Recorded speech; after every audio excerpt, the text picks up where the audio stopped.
Gledate Gorenjska poročila na GID TV.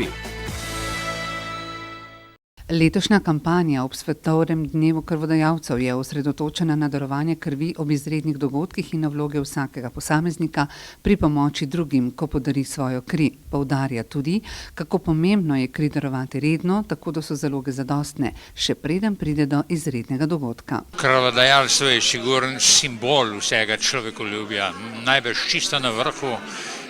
Na eni strani tako preprosto dejanje za posameznika, po drugi strani pa tako neverjetno, neprecenljivo dragoceno dejanje za tistega, ki prejema to pomoč. Glavni cilj letošnjega svetovnega dneva krvodajalcev je spodbuditi vse ljudi, naj okrepijo pripravljenost zdravstvenih služb v svoji skupnosti na izredne dogodke, tako da darujejo svojo kri.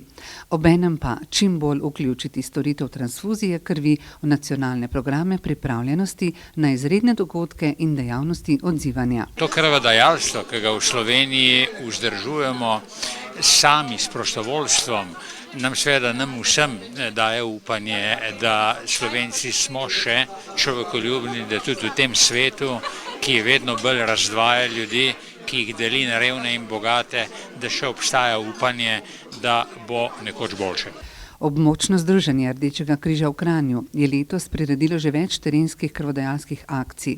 Nekajkrat letno poskrbijo tudi za brezplačne prevoze občanov na odvzeme krvi na Zavodu za transfuzijo medicino v Ljubljani in v Splošni bolnišnici na Jesenicah. Jaz mislim, da bi mogel vsak človek kdaj pa kdaj darovati kri, ker nikoli ne veš, kdaj jo boš potreboval sam, in tudi iz tega razloga sem se sama odločila jo darovati. Sicer res premalokrat, ampak nekaj lepega se mi to zdi, če lahko pomagaš. Pomagam tistemu, ki jo nujno potrebuje. To sem dal zdaj že v 11, tako da zaradi tega, ker rad pomagam, sem poklican voznik in nikoli ne vem, kdaj jo mes rabo. Nekateri so se doslej udeležili že več kot 100 krvodajalskih akcij. Mož velikega srca, Srečko Blagovič, je svojo kri in plazmo daroval že 130-krat. Ne vem, kako bi povedal, to zgleda že od staršev, ki so bili krvodajalci, in zdaj pa jaz to naprej nasledujem, ali kako bi rekel.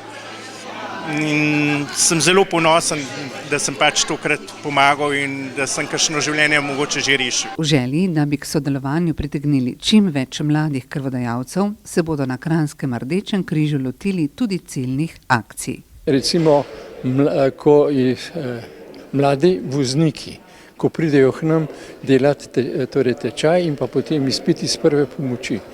To je treba njih angažirati, da hkrati postajajo tudi krvodajalci.